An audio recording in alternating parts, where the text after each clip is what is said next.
Imagine ser torturado, condenado e passar anos na prisão por um assassinato. Agora imagine descobrir que a suposta vítima estava viva o tempo todo. Parece roteiro de filme, mas isso realmente aconteceu no Brasil. Este é o estranho caso dos irmãos Naves, um dos maiores erros judiciários da história brasileira. Estamos em Araguari, Minas Gerais, ano de 1937. Joaquim Rosa, um homem conhecido na cidade, desaparece misteriosamente. Ninguém sabia para onde ele havia ido, e sua ausência começou a gerar especulações. Em uma cidade pequena do interior, onde todos se conheciam, um desaparecimento assim não passava despercebido. Sebastião José Naves e Joaquim Rosa Naves eram irmãos simples, trabalhadores, donos de uma pequena oficina mecânica. Eles não tinham inimigos conhecidos e levavam uma vida pacata.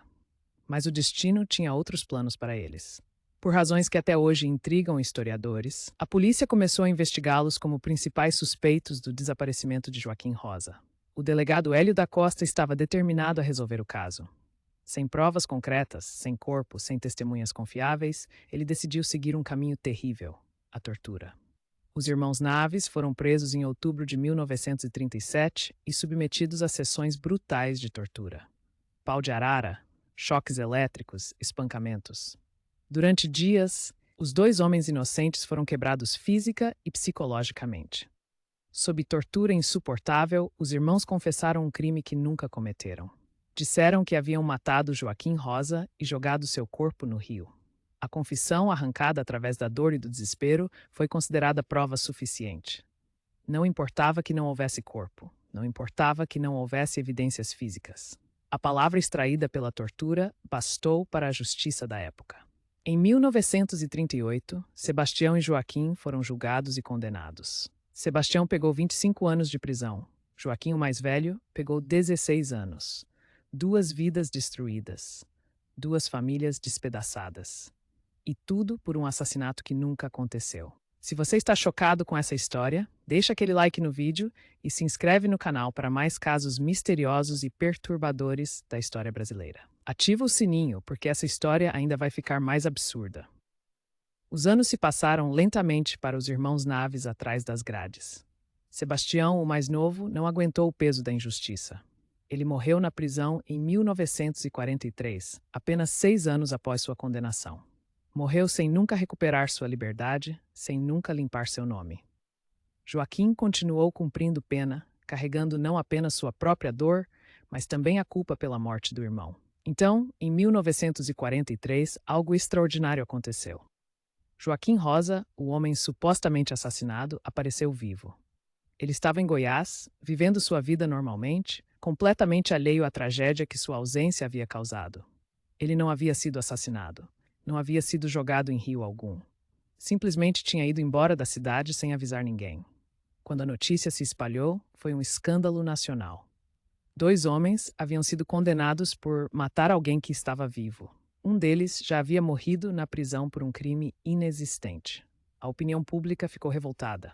Como isso pôde acontecer? Como a justiça falhou tão grotescamente? Joaquim Naves foi finalmente libertado, mas a liberdade veio tarde demais. Ele havia perdido 8 anos de sua vida. Seu irmão estava morto. Sua família estava destruída. Sua reputação estava manchada. E o que ele recebeu em troca? Uma simples soltura, sem pedidos de desculpas adequados, sem reparação justa. O delegado Hélio da Costa, responsável pelas torturas, nunca foi punido adequadamente.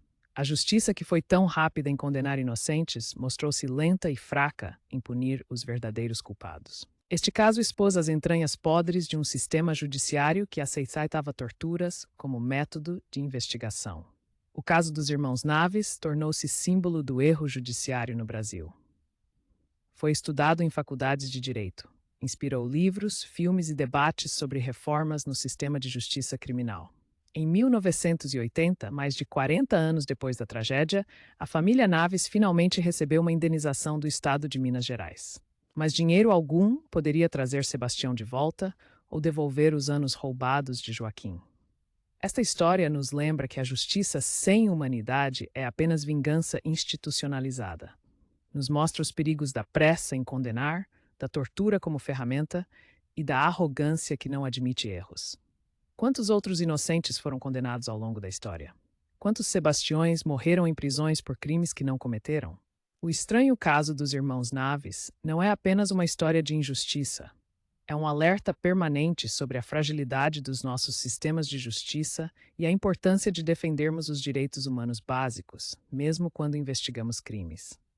Se essa história te impactou tanto quanto me impactou, deixa aquele like, compartilha com seus amigos e se inscreve no canal para mais mistérios e casos inexplicáveis da história brasileira. Me conta nos comentários. Você conhecia esse caso? O que você acha que deveria ter acontecido com os responsáveis?